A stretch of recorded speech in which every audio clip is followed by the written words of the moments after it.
परमात्मा के प्रति विश्वास अति जरूरी है। और यदि विश्वास नहीं है तो फिर पूजा करनी बेकार है। तो भगवान की पूजा में दो वस्तु अति अनिवार्य है। सबसे पहला है प्रेम और दूसरा है विश्वास। चिंतन करें कि गजराज और ग्राह में लड़ाई हुई। गजराज और ग्राह, गजराज अपने 5000 पत्नियों के साथ सरोवर में जल क्रीड़ा कर रहा है और अहंकार भी है, क्योंकि उसके पास हजारों हाथियों का बल था। लेकिन हमारे आपके जीवन में काल कब हमारे सामने आके खड़ा हो जाए कहा नहीं जा सकता।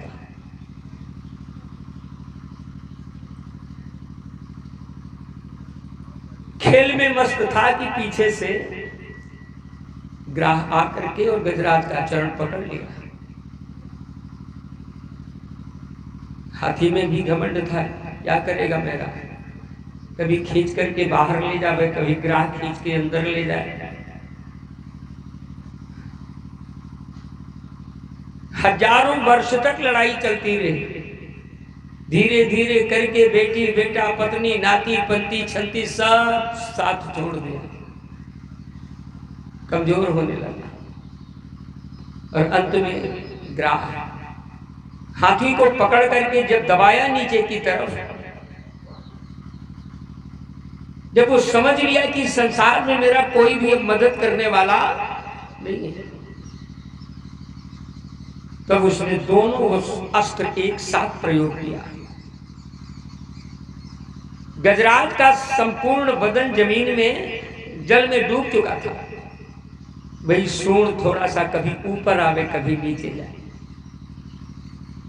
और उसी वक्त सामने एक सुंदर कमल का फूल बहता चला आ रहा था। गजराज को कुछ नहीं सोचा, उस फूल को उठाया, बड़े विश्वास के साथ बड़े प्रेम से परमात्मा को पुकारा। श्रीमद् भागवत तो यहां तक कहता है कि गजराज ने भगवान का संपूर्ण नाम भी नहीं ले पाया। वो हे नाथ कहना चाहता था, लेकिन जब हे ना और था कहे तो डूब गए।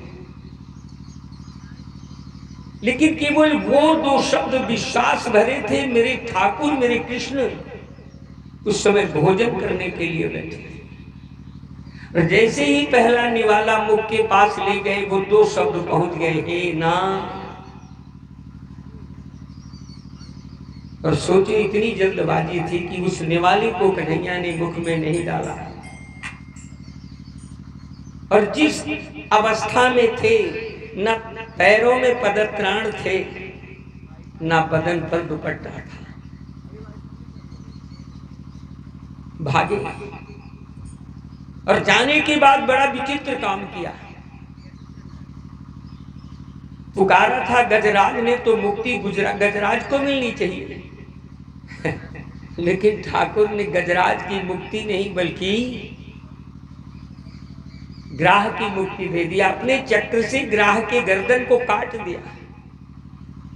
साधु संत महात्मा उलाहना देने लगे, कहे बोले महाराज ये क्या कर दिया आपने? अरे बुलाया था गजराज और मुक्ति दे दिया।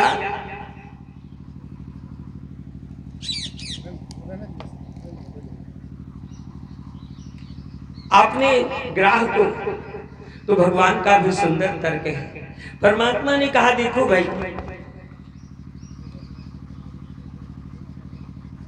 मैं अपने भक्त से भी ज्यादा भक्त के भक्त को का ध्यान रखता हूं, क्योंकि ग्राह मेरे भक्त गजराज का चरण पकड़ रखा था, इसलिए मैंने पहले उसको मुक्ति प्रदान किया। तो ऐसी बात नहीं है, कभी विश्वास के साथ उस परमात्मा को पुकारोगे ना, तो जैसे द्रौपदी की रक्षा किया, जैसे गजराज की रक्षा किया, उसी तरीके से वो परमात्मा आपकी भी रक्षा करने के लिए अवश्य पधारेगा।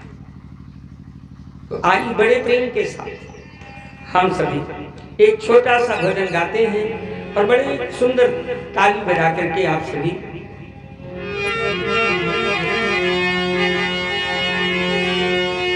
बोलो राम हरिलाल के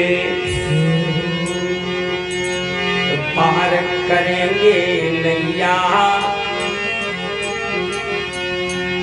हर पार करेंगे नैया, भज कृष्ण कन्हैया, नैया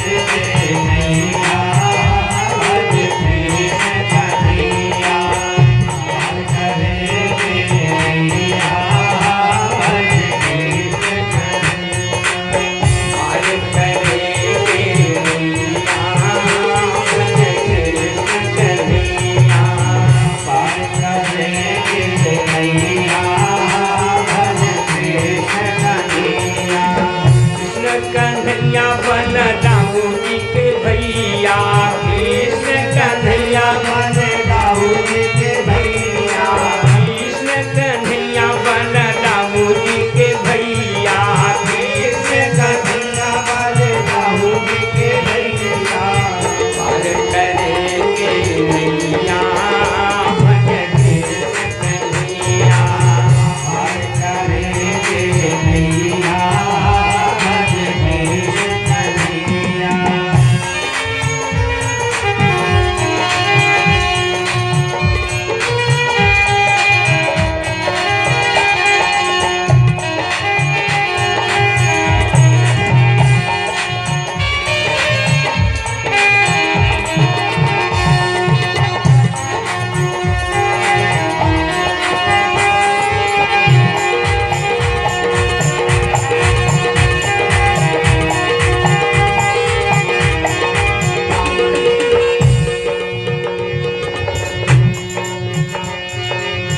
बाल कृष्ण गोपाल हमारो, कृष्ण गोपाल हमारो, बाल कृष्ण गोपाल हमारो, बाल कृष्ण गोपाल हमारो, ब्रजवासिन तुम प्राण प्यारो, ब्रजवासिन को प्राण प्यारो, ब्रजवासिन तुम प्राण प्यारो, ब्रजवासिन को प्राण प्यारो, गंग महर को भैया, भज कृष्ण कन्हैया, गंग महर को भैया, भज कृष्ण कन्हैया,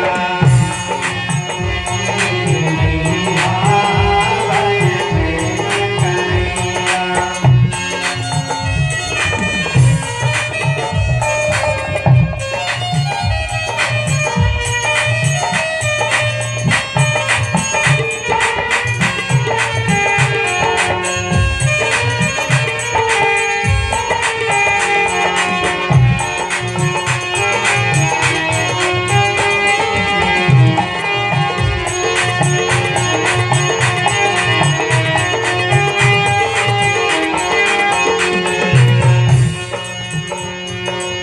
ग्वाल बाल संग धेनु चरावे, ग्वाल बाल संग धेनु चरावे, ग्वाल बाल संग धेनु चरावे, ग्वाल बाल संग धेनु चरावे, दूध लूट दधी माखन खावे, दूध लूट दधी माखन खावे, दूध लूट दधी माखन खावे, दूध लूट दधी माखन खावे, माखन चोर कन्हैया, भज कृष्ण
गोपियन के संग रास रचावे, गोपियन के संग रास रचावे, गोपियन के संग रास रचावे, गोपियन के संग रास रचावे।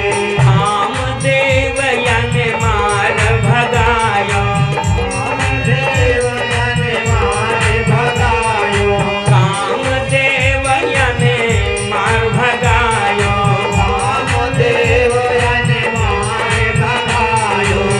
कालिय लागल भैया भजने कन्हैया, कालिय नाम न भैया, भज कृष्ण कन्हैया। आखरे के भैया भज कृष्ण कन्हैया। हरे हरे कन्हैया, भज कृष्ण कन्हैया।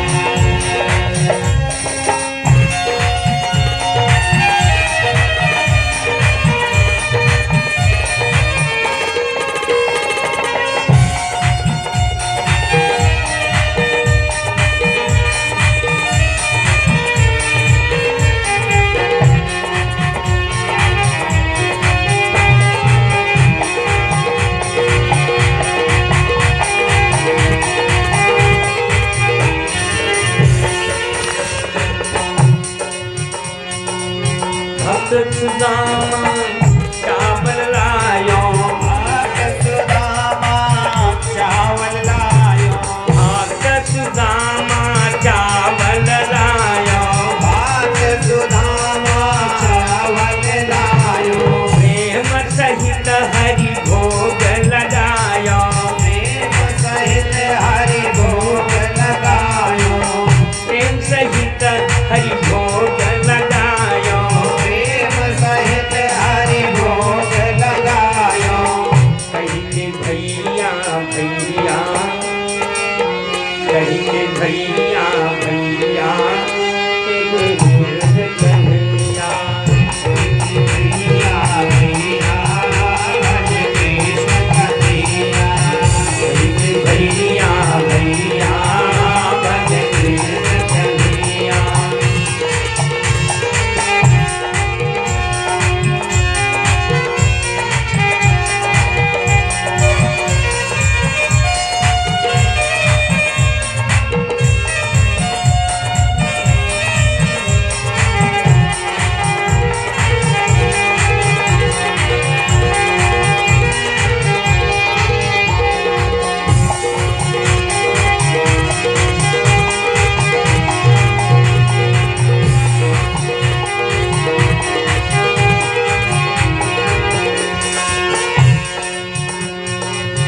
मीरा के प्रभु गिरधर नागर, मीरा के प्रभु गिरधर नागर, मीरा के प्रभु गिरधर नागर।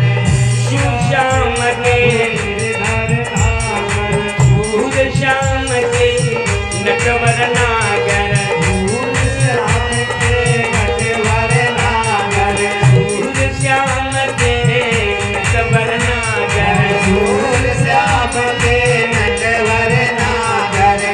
घट घट बास करैया, घट घट बास करैया, भजन कन्हैया, वास करैया, भज कृष्ण कन्हैया। करे के नैया, भजन कन्हैया। पार करेंगे नैया, भज कृष्ण कन्हैया। कृष्ण कन्हैया बलराम जी के भैया, कृष्ण कन्हैया बलराम जी के भैया, दाऊ जी के भैया गैया के चरैया। दाऊ जी के भैया गैया के चरैया। पार करेंगे नैया, भजन कन्हैया। पार करेंगे नैया, भज कृष्ण कन्हैया। पार करेंगे नैया, भजन कन्हैया। पार करेंगे नैया, भज कृष्ण कन्हैया। पार करेंगे नैया, भजन कन्हैया। पार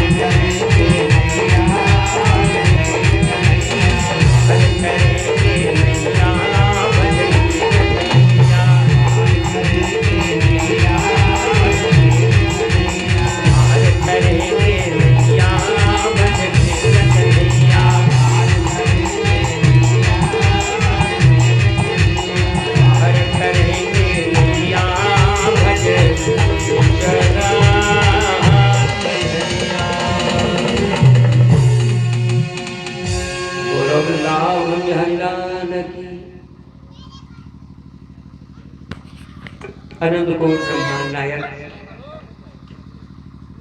नंद नंदन यशोदा नंदन गोपी वल्लभ भगवान श्याम सुंदर पराम्बा भगवती राज राजेश्वरी त्रिपुर सुंदरी महामाया अलाग्नि शक्ति मैया किशोरी जी अनंत बलवंत गुणवंत संत श्री हनुमंत लाल जी महाराज लक्ष्मी नारायण स्वरूप श्री यज्ञ पुरुष भगवान और यज्ञ में पधारे हुए 33 कोटि देवी देवताओं, क्षेत्र के समस्त देवी देवताओं, ग्राम के समस्त देवी देवताओं, स्थान के समस्त देवी देवताओं, श्री पांडेश्वर नाथ भगवान पराम्बा भगवती गंगा महारानी सभी के श्री चरणों में मेरा कोट कोट दंडवत प्रणाम। इस यज्ञ के परम आचार्य परम विद्वान भागवत कथा वक्ता माननीय श्री सुरेंद्र शास्त्री जी महाराज में उनको कोट कोट नमन करता हूं। सहाचार्य के रूप में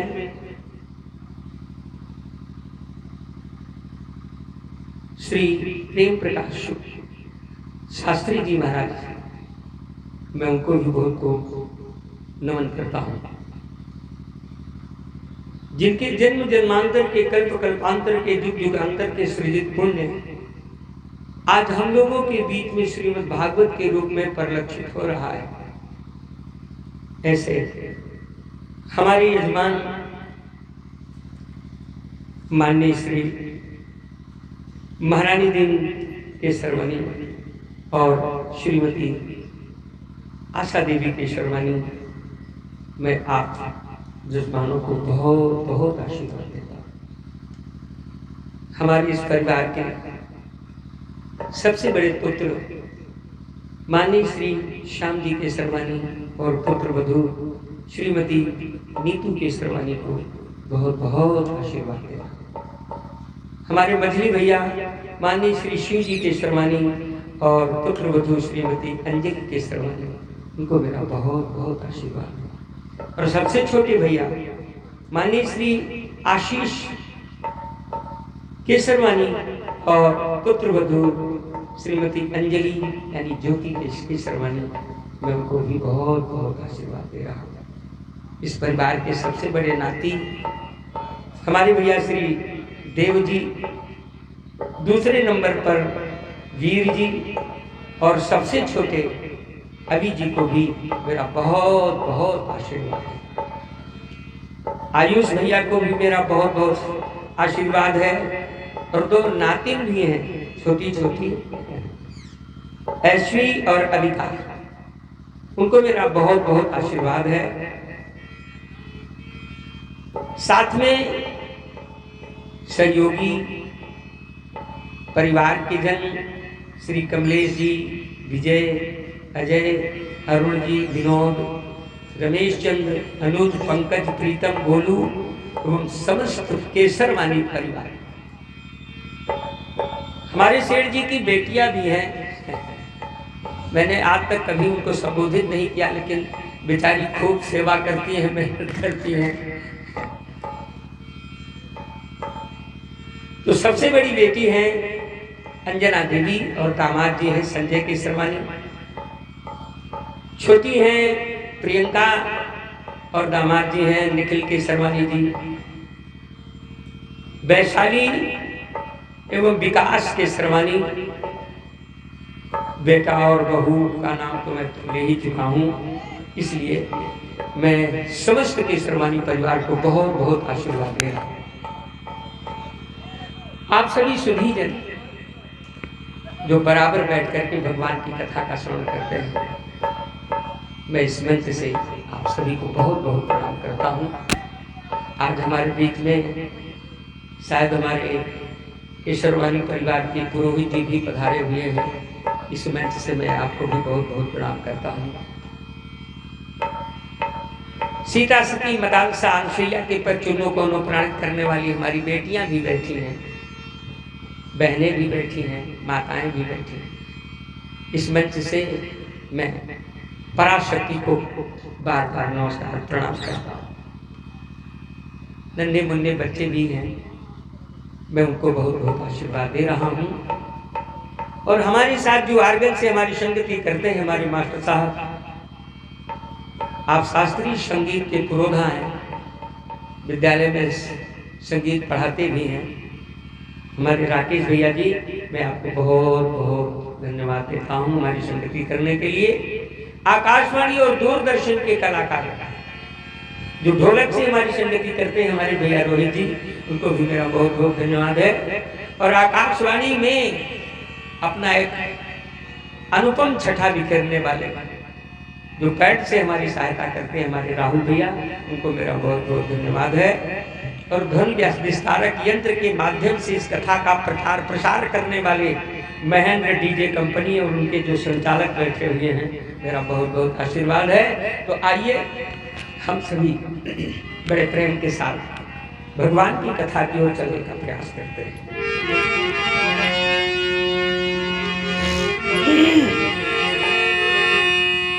और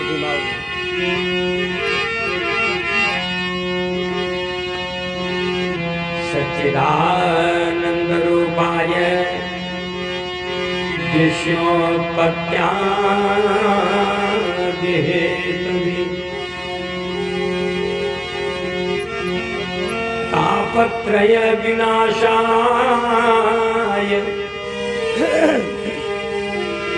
श्री कृष्णाय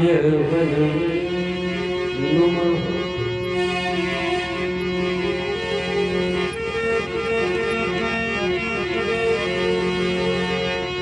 बंशी विभूषित करान्नवनीत दाभा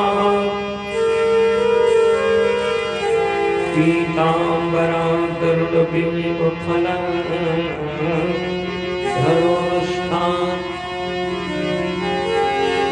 पूर्णेन्दु सुंदर मुखादर बिंद नेत्रा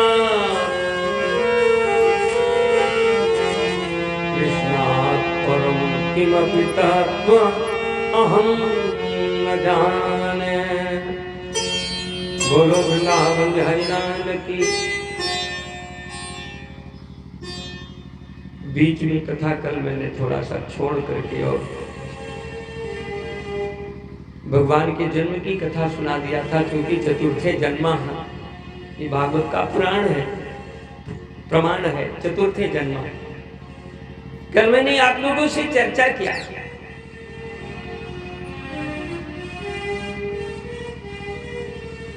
अदिति के पुत्रों के द्वेष में आकर के दिति अपने पति कश्यप भगवान को मजबूर कर दिया। एक बात समझ लीजिए, ये जो 33 कोटि देवता, अच्छा हम लोग कभी कभी पंडित जी 33 कोटि को करोड़ मान लेते हैं। वैसे संस्कृत में कोटि माने तो होता है करोड़, लेकिन यहाँ पर शब्दा नाम अनेकों अर्था, शब्दों के कई अर्थ होते हैं। तो यहाँ जिस कोटि का नाम लिया गया है, ये कोटि माने प्रकार होता है।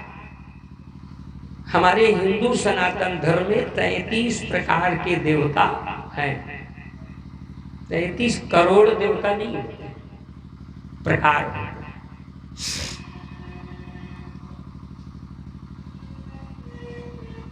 गुरुमानंद कंद की जय हो।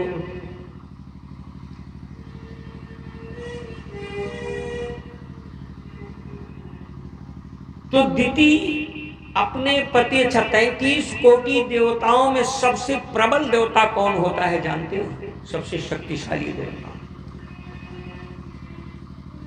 सबसे शक्तिशाली देवता का नाम है कामदेव। इस कामदेव से आज तक कोई जीत नहीं पाया है, कोई नहीं जीत पाया, इतना प्रबल देवता है। किसी कवि ने 2 लाइन बड़ी सुंदर दिया है, कहा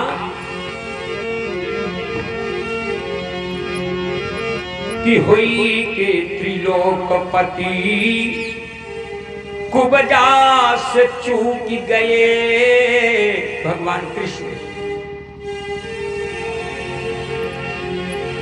कि हुई के त्रिलोकपति कुबजास चूक गए।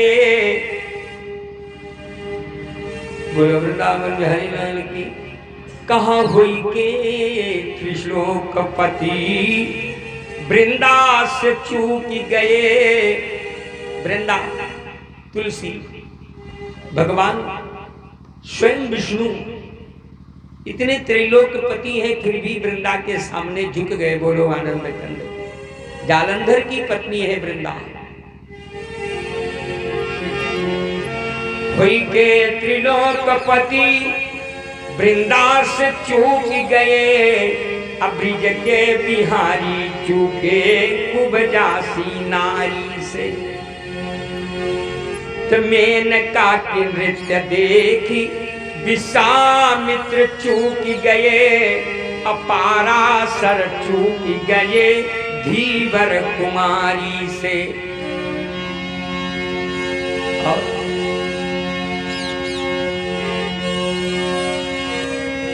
गौतम की नारी से देवराज चूक गए। चंद्रमाहु चूक गए निज गुरु नारी से। तो सुर मुनि नर नाग चूके। तो नर की है क्या विसार। राम ही बचावे कामदेव की सवारी से।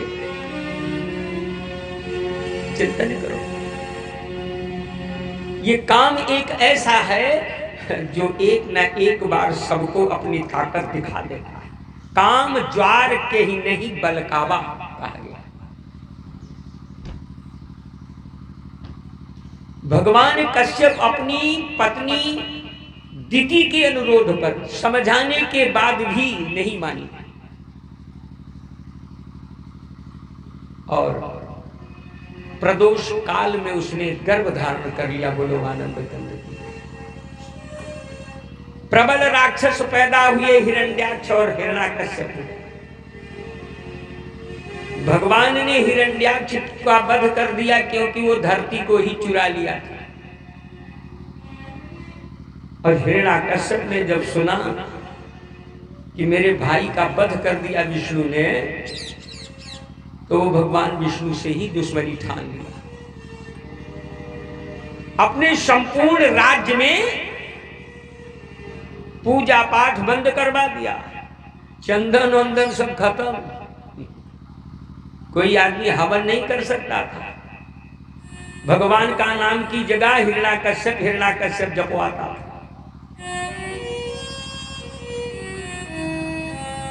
वेद विलुप्त हो गए। सनातन धर्म एकदम मिट्टी में मिलने के कगार पे आ गया। भयंकर तपस्या किया उसने। भगवान प्रसन्न हो गए। क्या चाहिए? उसने कहा महाराज मुझे अजर अमर बना दो। ब्रह्मा ने कहा देख भाई मैं खुद ही अजर अमर नहीं। ब्रह्मा भी अजर अमर नहीं है, विष्णु भी अजर अमर नहीं है। समय आने के बाद सबकी आयु निर्धारित है, वो अपने समय पे सब चले जाते हैं। तो अगर दूसरा कोई वरदान मांगना चाहते तो मांग ले। कल मैंने बताया ना कि हिरण्याकश्यपु मौत के जितने दरवाजे थे सारे के सारे दरवाजों को बंद कर दिया। ब्रह्मा से मांगा, कहा मेरी मृत्यु ना धरती पे हो ना आकाश में हो, ना अंदर हो ना भीतर हो, ना जमीन पर हो ना आसमान में हो, ना अस्त्र से हो ना शस्त्र से हो। देव धनुज यक्ष किन्नर गंधर्व और ब्रह्मा की रची सृष्टि का कोई भी जीव हमें मार ना सके। संसार के जितने अस्त्र शस्त्र हैं, किसी भी अस्त्र शस्त्र से मेरी मौत न हो। न रात में मौत हो न दिन में मौत हो। और यहां तक कह दिया कि ब्रह्मा के द्वारा रची हुई सृष्टि के 12 महीनों में भी मेरी मृत्यु ना हो। अब सोचिए कहीं से मृत्यु आ सकती है क्या? क्यों बाबू साहब? सारे दरवाजे बंद कर दिया, बड़ा प्रसन्न हो गया। और जब दुष्टों को बल मिलता है ना, तो वो अनैतिक कार्य ही करता है। ब्राह्मणों को सताने लगा, गौओं को सताने लगा, देवताओं को सताने लगा, धर्म को निर्मूल करने में जुट गया। लेकिन एक बात याद रख लेना, किसी ने लिखा है, आया है सो जाएगा राजा रंग फकीर, कोई सिंहासन चढ़ चला, कोई बंधा जात जंजीर। अगर इस दुनिया में आपका अवतरण हुआ है, आप अगर पैदा हुए हैं, तो यहां मान लेना एक न एक दिन जाना पड़ेगा प्यारे आपको। हमारी आपके जीवन में अगर अहंकार आ गया, तब समझ लेना कि बस बड़ी जल्दी टिकट बनने वाला है। अहंकार नहीं होगा। हिरण्यकश्यप अपने तपस्या के बल पर इस तरह से वरदान प्राप्त कर लिया और अहंकार में डूब गया। अहम ब्रह्मस्मि कहने लगा, मैं ही ब्रह्म हूं, मेरे ही निर्देशानुसार तीनों लोग हाथ चले। और चलता था, क्योंकि सारे के सारे देवता सब छोड़कर भाग गए थे, कंदराओं में जाके आश्रय लिया। लेकिन एक चीज मैं कहूंगा, एक लाइन मुझे बड़ी सुंदर याद आ रही है, आप सभी सुंदर ताली बजा करके। अरे सज धज कर जिस दिन मौत की शहजादी आएगी, कर लो जितना कुछ करना है, लेकिन उस दिन क्या करोगे? कि सज धज कर जिस दिन मौत की अरे शहजादी आएगी, न सोना काम आएगा ना चांदी आएगी, न सोना काम आएगा ना चांदी आएगी, न सोना काम आएगा ना चांदी आएगी। सज धज कर जिस दिन मौत की शहजादी आएगी, जिस दिन मौत की शहजादी आएगी, काम आएगा ना चांदी आएगी, न सोना काम आएगा ना चांदी आएगी। भैया न सोना काम आएगा।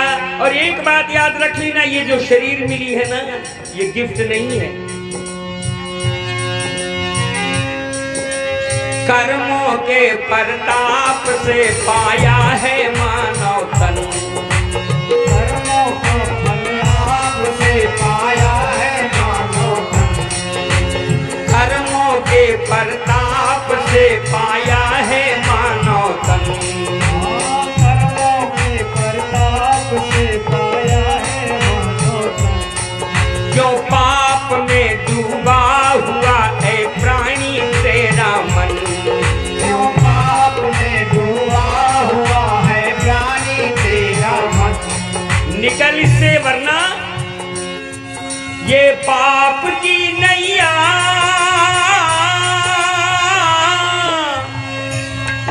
ये पाप की नैया तुझे एक दिन डुबाएगी, ना सोना काम आएगा ना चांदी आएगी, सोना काम आएगा ना चांदी आएगी, सोना काम आएगा ना चांदी आएगी।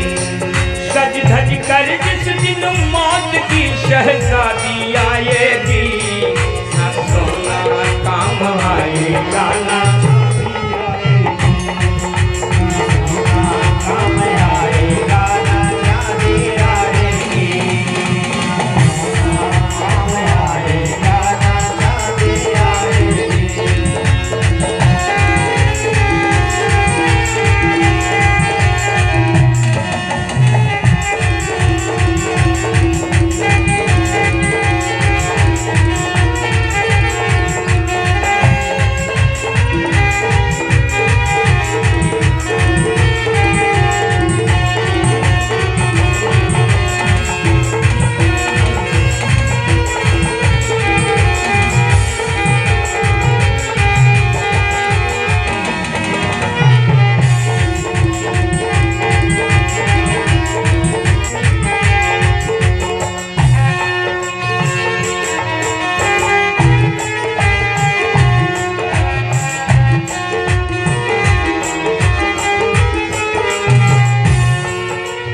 कहता है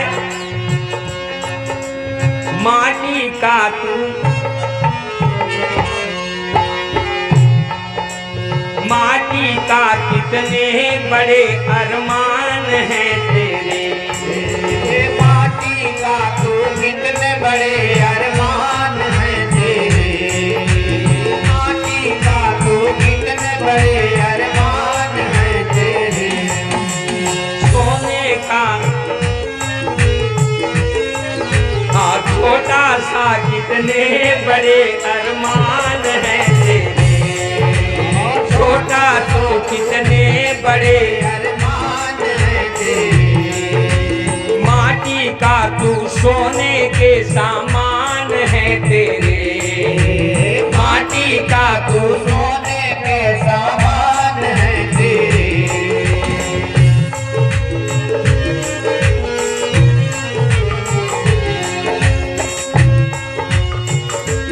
हाँ माटी की काया माटी में जिस दिन मिल जाएगा, ना सोना काम आएगा ना चांदी आएगी, ना सोना काम आएगा ना चांदी आएगी, ना सोना काम आएगा ना चांदी आएगी।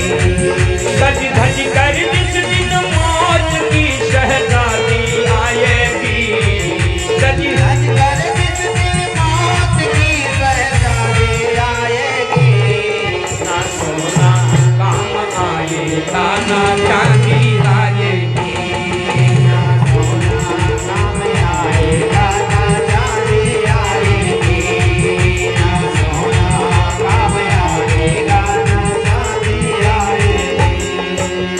कहता है पक्षी है तू छोड़ पिंजरा तोड़ के उड़ जा, पक्षी है तू छोड़ पिंजरा तोड़ के उड़ जा, पंछी है तू तोड़ पिंजरा छोड़ के उड़ जा, पक्षी है तू छोड़ पिंजरा छोड़ के उड़ जा। माया महल के सारे बंधन तोड़ के उड़ जा, माया महल के सारे बंधन छोड़ के उड़ जा। दिल की धड़कन में हो, हाँ हाँ दिल की धड़कन में मौत जब गुनगुनाएगी, ना सोना काम आएगा ना चांदी आएगी, सोना काम आएगा ना चांदी आएगी, ना सोना काम आएगा ना चांदी आएगी।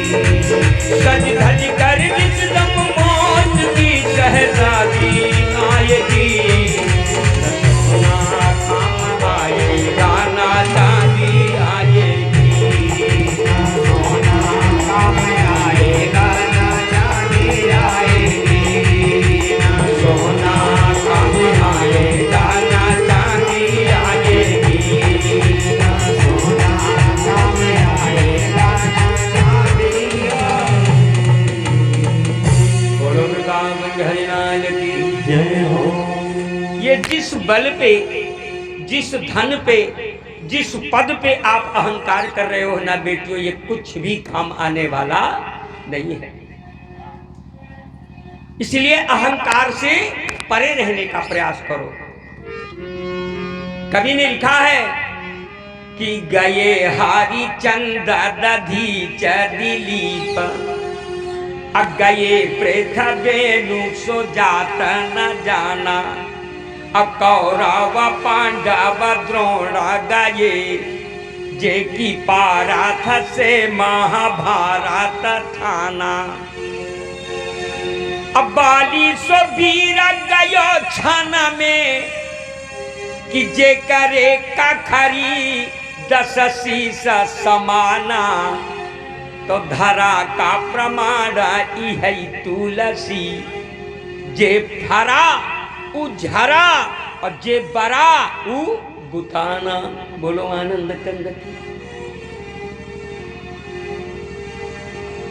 हिरण्याकश्यप की अत्याचार, तीनों लोग 14 भुवन में हाहाकार मचा दिया। तब परमात्मा अपनी लीला का विस्तार करता है। जिस समय तपस्या करने के लिए हिरण्याकश्यपु जंगल में गया तो इधर देवराज इंद्र को पता चला। तो देवराज इंद्र ने किया क्या? हिरण्याकश्यपु की पत्नी का नाम कयाधु था। देवराज इंद्र कयाधु का ही हरण कर लिया। भागा जा रहा था। वो बेचारी राक्षस पत्नी बचाओ बचाओ बचाओ चिल्ला रही है।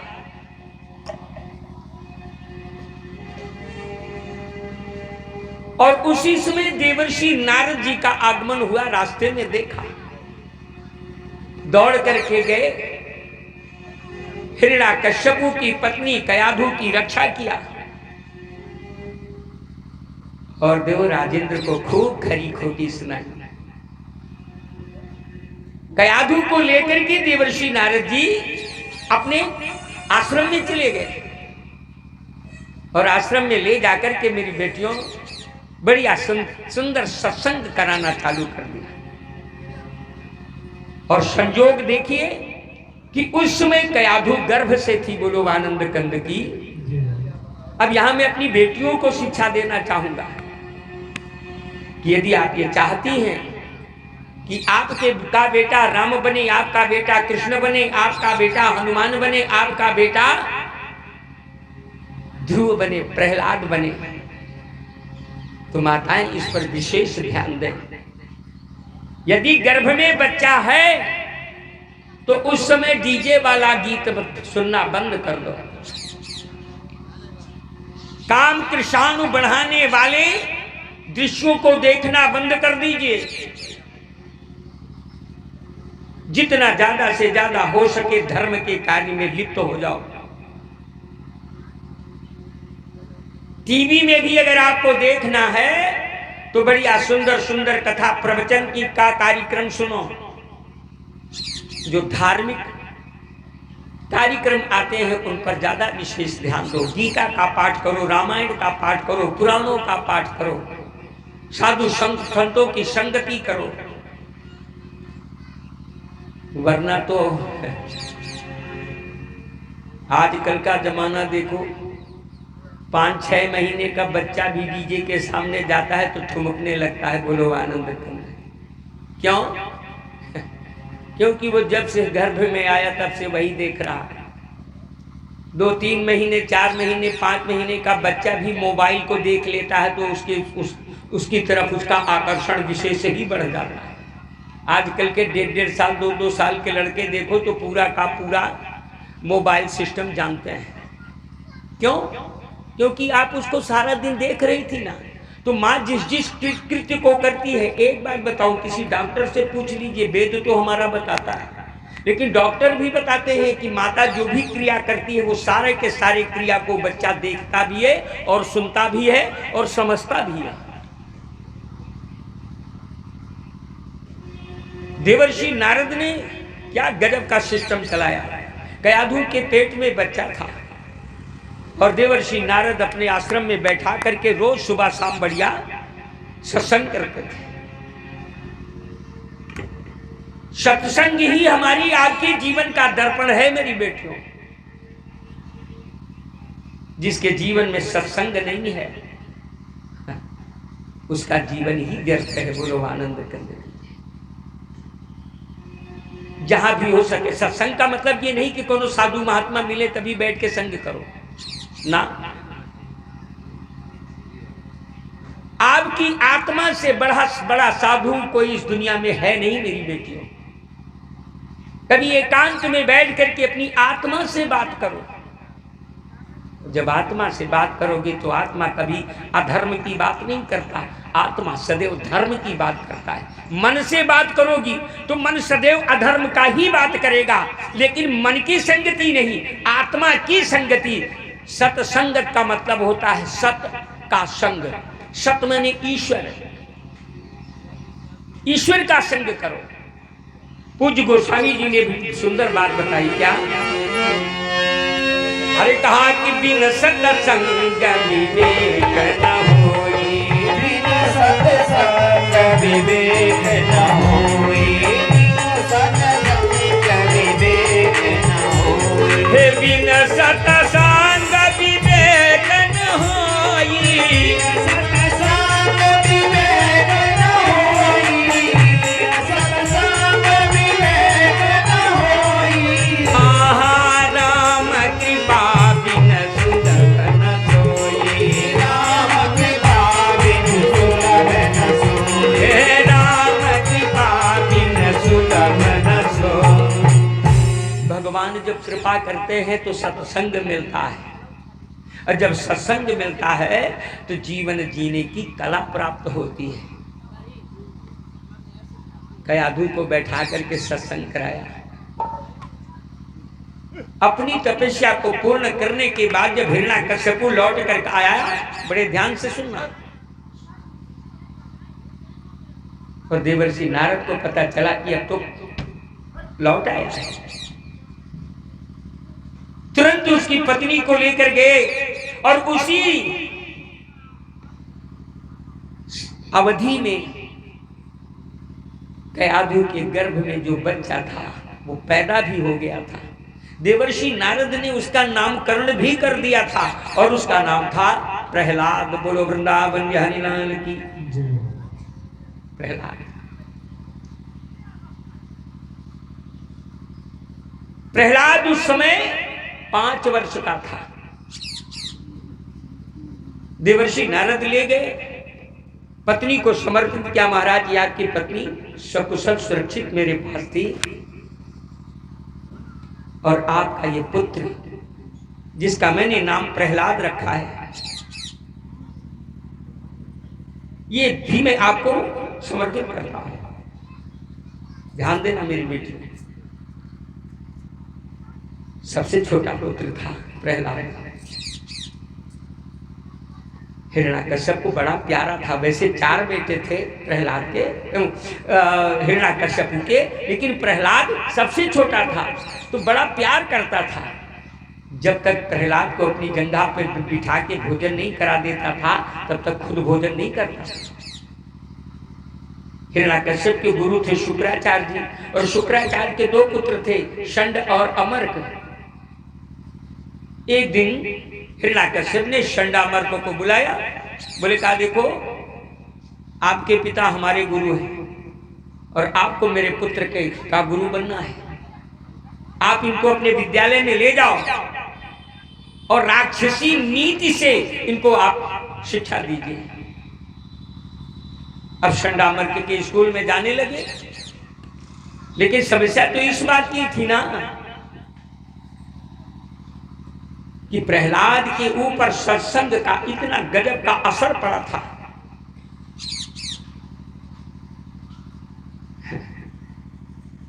कि उनके हृदय में अधर्म नाम की चिंतन करने का कोई क्षण था ही नहीं। नित निरंतर केवल परमात्मा का ध्यान किया करते थे। बड़े कुशाग्र थे। षंडामर्क को जो भी पढ़ावे 1 मिनट के अंदर सब उनको आ जाता था। लेकिन जब दोपहर की छुट्टी हो भोजन करने की, तो एक बाग में सारे दानों के बच्चों को लेके चले जाएं और वहां बैठ करके उन राक्षसों के बच्चों को सुंदर शिक्षा दे रहे थे। वो राक्षस बालक बड़े आश्चर्य में पड़ जाए, हे भगवान, गुरुजी ने तो कभी ऐसा पढ़ाया नहीं, लेकिन ये सारा ज्ञान, ये सारी शिक्षा तुझे कहां से मिल जाती है? प्रहलाद केवल एक ही शब्द बोलता था, इसको हमारे गुरुजी ने सिखाया है। बोलो आनंद करने। लेकिन एक दिन सायंकाल का समय था, उस दिन प्रहलाद अपने घर में थे। हिरण्याकश्यप बड़े प्रेम से बुलाया, बोले बेटा इधर आओ। जी पिताश्री। विद्यालय गए थे? जी पिताजी। अच्छा, आपके गुरुजी ने आपको क्या पढ़ाया? बड़े ध्यान से सुनना, आपके गुरुजी ने आपको क्या पढ़ाया? और जब ये सुना ना आज प्रहलाद अपने पिता हिरण्याकश्यपु के सामने नौधा भक्ति रख दिया। प्रहलाद ने कहा महाराज ये जो शरीर है ये नश्वर है, ये जो राजपाट है ये नश्वर है, ये जो आपके अंदर शक्ति है वो भी नश्वर है, ये अडिग नहीं है, ये सब चलायमान है, धीरे धीरे करके सब कुछ धीरे धीरे चला जाएगा।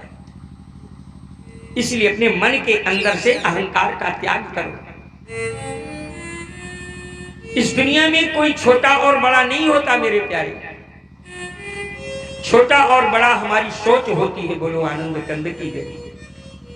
और मैं अपने बेटियों से और यहाँ पधारे जितने भी भैया लोग बैठे हैं, कभी किसी कमजोर को देख करके उसकी हंसी मत उड़ाना, किसी को निरीह जान करके उसका शोषण मत करना, क्योंकि इस दुनिया में दो चीज ऐसी है जिसे भगवान भी नहीं जानता। संसार में दो ऐसी इस प्रकृति की रचना है जिसे परमात्मा भी नहीं जानता, और वो दो चीज कौन सी है? कहा है त्रिया चरित्रम पुरुषस्य भाग्यम दय्यो न जानाति कुतो मनुष्य। हमारी बेटियों का चरित्र और भैया लोगों का भाग्य कब कहां क्या कर देगा ये भगवान भी नहीं जानता। हमारी आपकी को क्या औकात है। ये हमारे भारतवर्ष की बेटियों का जरा चरित्र तो देखो कितना गजब का है, कितना गजब का। कोई सावित्री बन करके यमराज से भी लड़ जाती है, कोई अनसुईया बन करके ब्रह्मा विष्णु महेश को भी बच्चा बना देती है, कोई रानी लक्ष्मीबाई बन करके अंग्रेजों के भी छक्का छुड़ा देती है। It is the character of Indian ladies.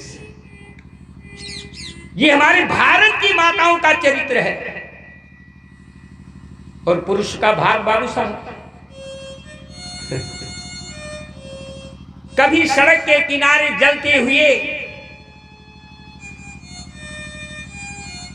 Bulb के नीचे बैठ करके तख्ती भी साथ में नहीं है, तो सड़क पर कोयले से लिख लिख करके अपनी पढ़ाई पूर्ण करने वाला परम वैज्ञानिक डॉक्टर रमन वेंकटेश, एकदम गरीब घर में पैदा होने वाला अब्दुल कलाम राष्ट्रपति बन सकता है, और रेलवे स्टेशन पर चाय बेचने वाला मोदी भारत का प्रधानमंत्री बन सकता है।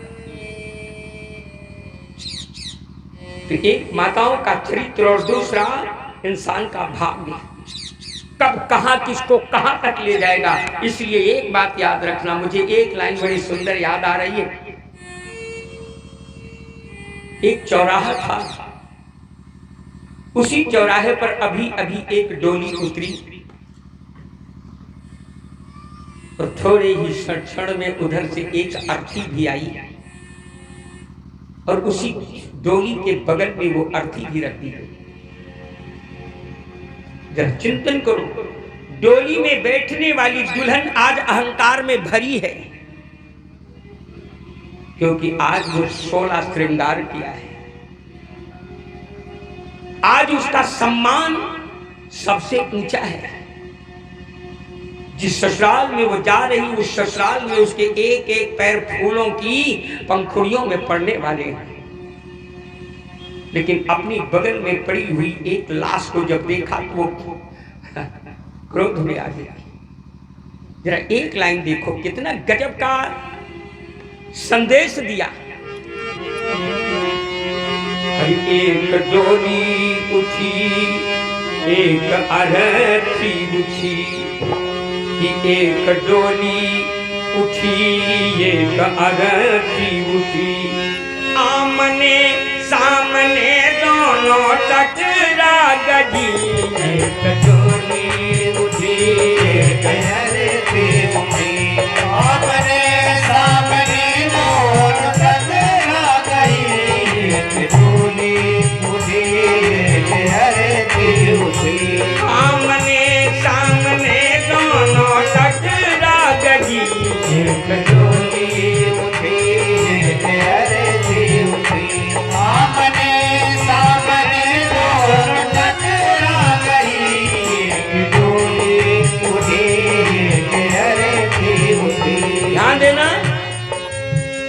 बोली डोली अकड़ राह को छोड़ दे,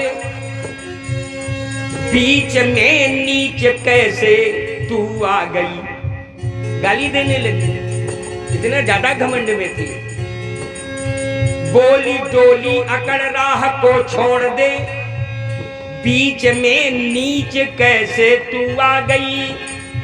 लेकिन शांत स्वर में कफन ओट अर्थी कहे। इतना ज्यादा गुस्सा क्यों करती हो बहना? बताओ तुम्हारे में और मेरे में अंतर कितना है?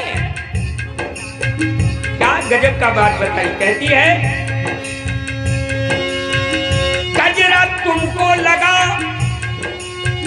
कजरा मुझको लगा, गजरा तुझको लगा, गजरा मुझको लगा।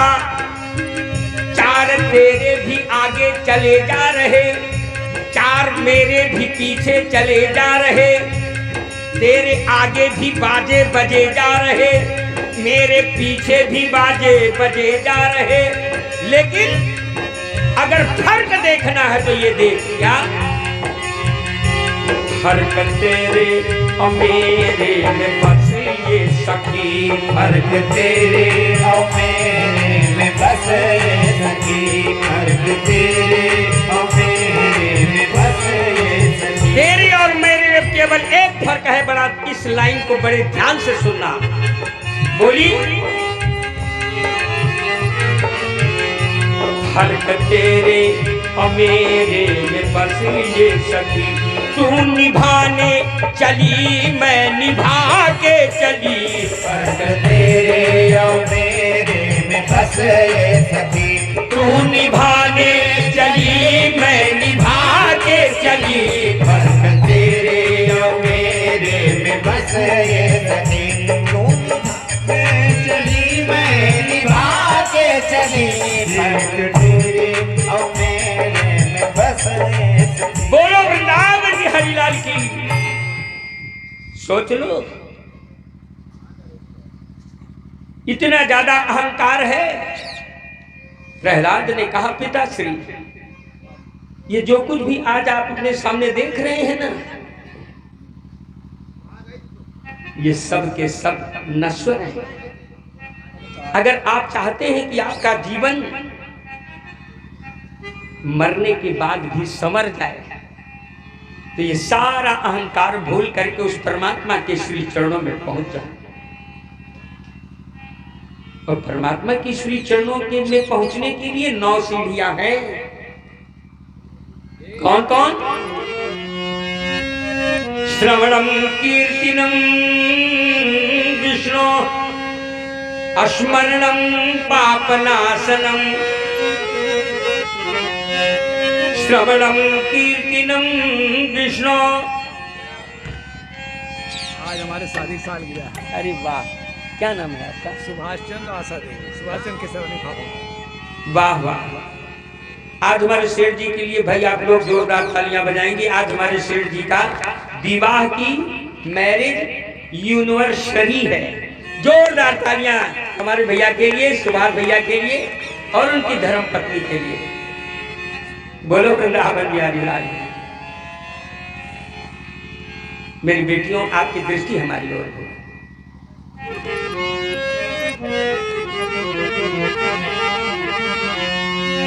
श्रवणम कीर्तिनम विष्णु, स्मरणम पाद सेवनम, अर्चनम वंदनम, दास्यम सख्यम आत्मनिवेदनम। ये 6 सीढ़ियां हैं मेरी बेटियों, भगवान के दरवाजे तक ले जाती हैं। सबसे पहली सीढ़ी श्रवणम। आप लोग जो कर रही हैं ना, भक्ति का नंबर 1 है। यहीं से हमारी भक्ति प्रारंभ होती है।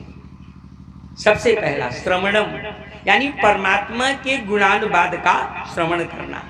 और दूसरी कीर्तिनम, दूसरे नंबर पे हम लोग हैं। जिस परमात्मा की भक्ति को श्रवण किया है उसको स्मरणम। स्मरण करो रात दिन उस परम पिता परमेश्वर की। श्रवणम कीर्तनम विष्णु, उस परमात्मा का सदैव कीर्तन करो, उसकी कीर्ति का गायन करो, ये दूसरे नंबर। स्मरणम, याद करो, ये तीसरे नंबर। अर्चनम, जिस परमात्मा के विषय में जानते हो उस परमात्मा की अर्चना करो, फिर वंदना करो, फिर परमात्मा का दास बन जाओ, और अंत में जो कुछ भी तुम्हारे पास है वो सब भगवान को अर्पित कर दो। बोलो आनंद कंद की। इसीलिए जानती हो, जब हम पूजा करने बैठते हैं ना बेटियों, तो जब पूरी पूजा हो जाती है ना, तो आसन के नीचे जल गिराते हैं। क्यों? पूजा करने के बाद आसन के नीचे जल गिराया करो। एक बात। दूसरी बात, बिना आसन का मेरी बेटियों कभी पूजा मत किया करो। नहीं पता लगा कि जैसे पाए वैसे घस से बैठ गए, जय जय सीताराम। भगवान देखो, पूजा का नियम होता है मेरी बेटियों। पूजा माने जानते हो क्या होता है? पूजा माने नहीं जानते। सेठ जी हमारे घबराए लागे थे, सोचे थे कि तो महाराज हमसे न पूछिए। और एक बात बताऊं ना, सेठ जी हमारे बड़े घोटे आदमी हैं, इनको सब आता है।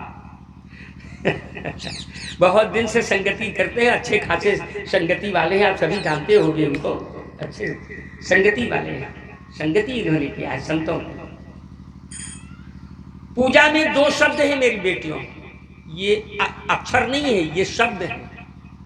दोनों संस्कृत के शब्द हैं। पू माने पवित्रता, ज यानी जायते। जिस कर्म को करने से इंद्रियों में पवित्रता आती है, वाणी में पवित्रता आती है, बुद्धि में पवित्रता आती है, मन में पवित्रता आती है, उस कर्म का नाम पूजा है। बोलो आनंद कंद की जय हो। अब एक चीज और समझ लो मेरी बेटियों, पूजा करने से भगवान नहीं मिलता।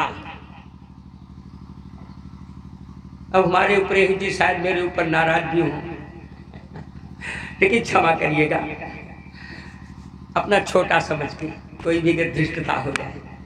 मेरी बेटियों, पूजा करने से भगवान नहीं मिलता। हाँ सेठ जी, आज इतना घंटी बजाओ। पूजा करने से बेटी बेटा मिल जाएगी, पूजा करने से घर द्वार मिल जाएगा, पूजा करने से नौकरी चाकरी मिल जाएगी, पूजा करने से पद प्रतिष्ठा मिल जाएगा, पूजा करने से संसार की हर वस्तु मिल जाएगी, लेकिन पूजा करने से भगवान नहीं मिलता।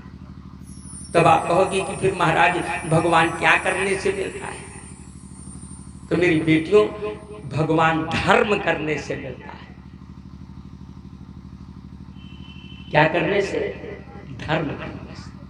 अब आप कहोगे महाराज फिर पूजा क्या है और धर्म क्या है? पूजा तो मैंने बता दिया वो है, अब धर्म क्या है मेरी बेटियों? धर्म का मतलब होता है कर्तव्य, जिसको अंग्रेजी में कहते हैं ड्यूटी।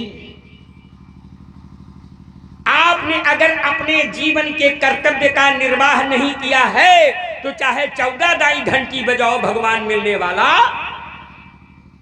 आप अगर पति हैं और पति के धर्म का निर्वाह नहीं किया तो आप बेकार हैं। आप अगर पत्नी हैं और पत्नी हो करके पत्नी धर्म का अगर आपने निर्वाह नहीं किया तो फिर बेकार है। मैं ब्राह्मण हूं, ब्राह्मण हो करके ब्राह्मण धर्म का अगर मैंने पूर्ण नहीं किया तो फिर सब पंडिताई बेकार है। माता का धर्म, पिता का धर्म, पुत्र का धर्म, बहन का धर्म, भाई का धर्म, पिता का धर्म, राजा का धर्म, कर्मचारी का धर्म, आप ड्यूटी करते हैं। और अगर आपने 100% ड्यूटी वाला धर्म नहीं निभाया तो आप पाप के भागीदार हैं। और एक बात बता दूं सेठ, आप दुकानदार हो और दुकानदार होकर के भी अगर आपने अपने धर्म का, दुकानदारों के लिए 10% छूट मिली है, इसलिए कि उनके नाम के आगे साहू लिखा है, साह जी। और साह जी का कुछ न कुछ परसेंटेज तो लेकिन श्रीमद् भागवत में एक श्लोक और आया है पंडित जी, बड़ी विचित्र श्लोक है। बोली कहा 6 जगह अगर झूठ बोल जाओ तो तुम्हारा कल्याण होगा। 6 जगह झूठ बोलो तो कल्याण। कहाँ कहाँ? स्त्रीषु नर्म विवाहे च प्रीत्यर्थे प्राण संकटे गो ब्राह्मण हिंसायाम नागरिकं स्याजुषते। सेठ जी 6 जगह स्त्रीषु, पत्नी अगर खूब नाराज हो, मनाए न मानत हो, ये मैं नहीं बोल रहा बेटियों, भागवत कहता है कि अगर पत्नी खूब नाराज हो, बार बार मनाने के बाद भी न माने, तो पुराण कहता है कि फिर जितना झूठ बोल सको बोलो। ए गुड्डू की मम्मी चिंता मत करो, अब आज आप प्रसन्न हो जाओ, सवेरे हम चलेंगे और सेठ जी के सोने वाले दुकान में आपको 10 तोला का हार बनवाएंगे। एक दाई जब खुशी हो गए तो कौन हार कौन कंगन।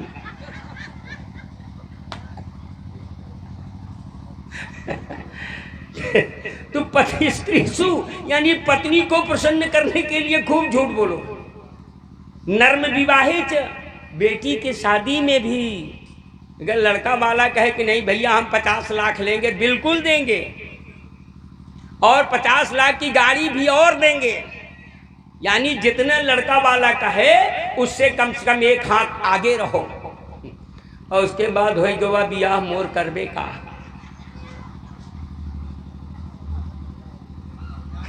स्त्रीषु नर्म विवाहे चा।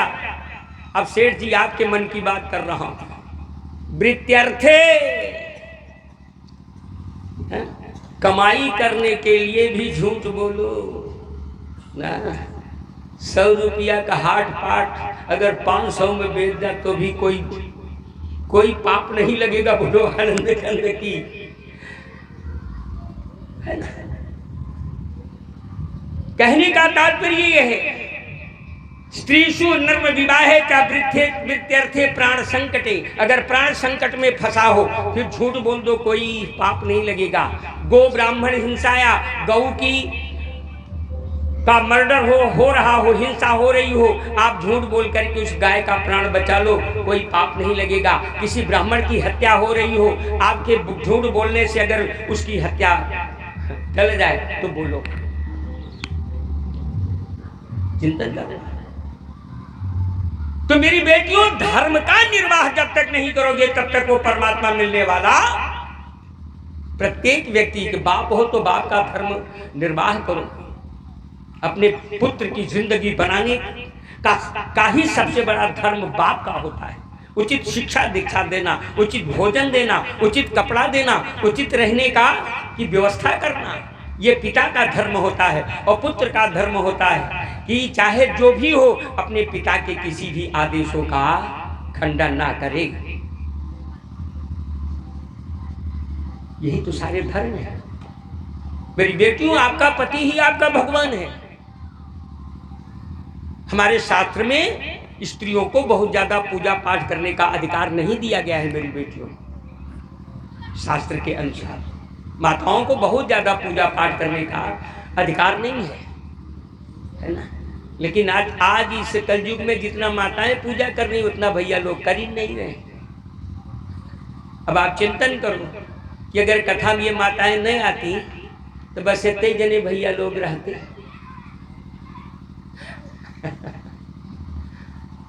लेकिन आपका सबसे बड़ा देवता जो है मेरी बेटियों, वो आपका पति है। चिंतन करो, पति जिंदा है ना, तो ये मांग में सिंदूर दमदमा रहा है, हाथों में चूड़ियां खनखना रही हैं, पैरों में पायल झमझमा रहा है, सुंदर सुंदर साड़ियां पहन के घूम रही हो। लेकिन भगवान ने ना करे कभी किसी के सामने उसका पति चला जाए, जीवन नरक हो जाता है। समझ में ना। पति चाहे जैसा भी हो लेकिन वो आपका भगवान है। बोलो वृंदावन बिहारी लाल की। तो भगवान धर्म से मिलता है। आप धर्म करोगे, बहुत ज्यादा पूजा पाठ नहीं, आपके लिए तो केवल रामचरितमानस में एक ही धर्म लिखा, एक धर्म। क्या? हर एक ही धर्म एक व्रत नेम, एक ही धर्म एक व्रत नेम काया बचना मानव पद प्रेम काया बचना मानवासी पद प्रेम काय बचन मानवासी पद प्रेम आये कई धर्म एक व्रत नेम कई धर्म एक व्रत नेम आया बचना मानवासी पद प्रेम आया बचना मानवासी पद प्रेम काय वचन मन एक ही धर्म एक व्रत नेमा केवल एक ही धर्म है एक ही व्रत है एक ही नियम है पति पद प्रेम है काय माने शरीर मन माने मन वचन माने वाणी शरीर से मन से वाणी से अपने पति को प्रसन्न किए रहो बस वही सबसे बड़ी पूजा है बोलो आनंद कंद की श्रवणम कीर्तनम विष्णु स्मरणम पाद सेवनम अर्चनम वंदनम दास्यम आत्मनिवेदनम सख्यम आत्मनिवेदनम ये नौधा भक्ति है लेकिन जैसे ये शब्द सुना हिरण्याकश्यपु उसके तो एड़ी से लेके चोटी तक आग दौड़ गई ये मेरा ही बेटा होकर के मेरे ही सामने मेरे ही दुश्मन का गुणानुवाद गा रहा है और जो अपने गोदी में बैठाया था उठा के पटक दिया और तुरंत फोन लगाया संडा मर्क को हाजिर उठाया तलवार कौन सी शिक्षा दिया तूने इसे मैंने कहा था कि राक्षसी नीति के अनुसार इसको शिक्षा दिया जाए और ये राम जाने ये मेरे दुश्मन का गुणानुवाद गा रहा है आज तो गुरुपुत्र होने के कारण मैं तुमको छोड़ दे रहा हूं लेकिन दोबारा अगर इसकी मुख से इस तरीके की वाणी सुनाई दिया तो ये तलवार से एक ही बार में दोनों का धड़ एक अलग कर दूंगा अब बेचारे मास्टर साहब की भी बोलती बंद लेकिन मेरी बेटी जब दूसरे दिन प्रहलाद विद्यालय गए ना इतनी निर्दयता के साथ संडा मर्क ने प्रहलाद को मारा था सैकड़ों डंडे और खबरदार आज के बाद अगर ऐसी वाणी तूने बोला तो जितने विद्यालय के बच्चे थे बेचारे बड़े डर गए लेकिन जैसे छुट्टी हुई दोपहर का समय हुआ प्रहलाद पुनः लेके पहुंच गए क्योंकि प्रहलाद के मन में तो बड़ी विचित्र बात है ना अब लगन तो लग गई है ना सभी हमारे साथ गाना प्रहलाद की स्थिति क्या है कहती राम रटन लागी दिया राम राम रटन लागी दिया राम रटन लागी दिया राम रटन लागी दिया राम रटन लागी दिया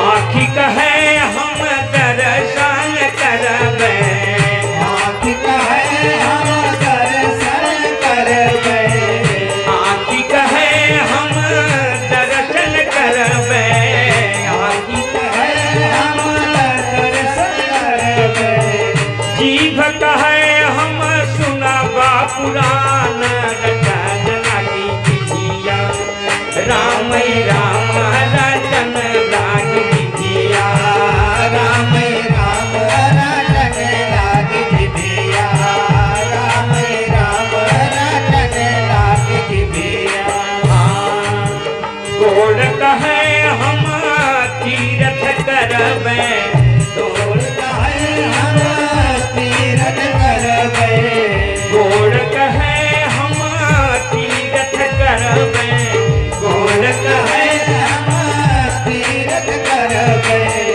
हाथ कहे हम देव दाना हाथ कहे हम देव दान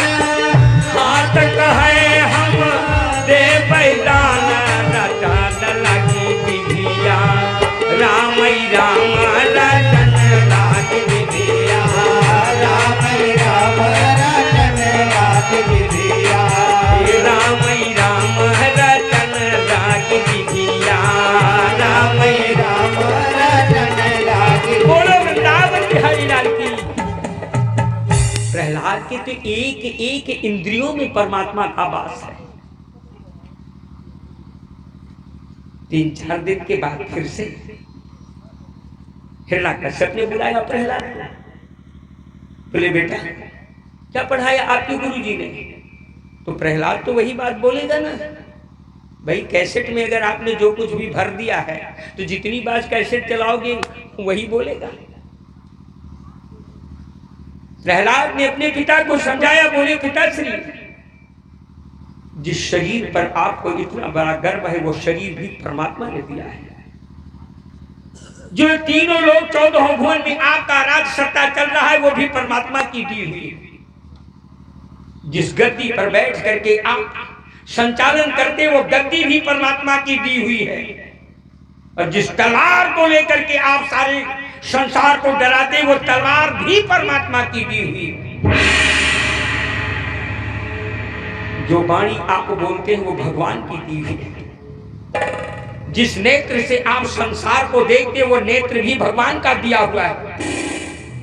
यहां तक कि जो धड़कनें तुम्हारे शरीर में चल रही वो परमात्मा की दी हुई। इसलिए मैं आपसे निवेदन करता हूं कि अहंकार का त्याग कर दो और परमात्मा के शरण में चले जाओ। मेरी बेटियों इतना सुनता ही तो वो आग बबूला हो गया। हत्यारों को बुलाया, बोले इसको तत्काल पकड़ करके जंगल में ले जाओ और जितने टुकड़े कर सकते हो उतने टुकड़े कर दो।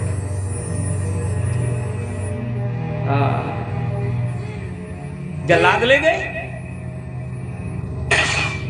और जितने टुकड़े कर सकते थे उतने टुकड़े कर दिए।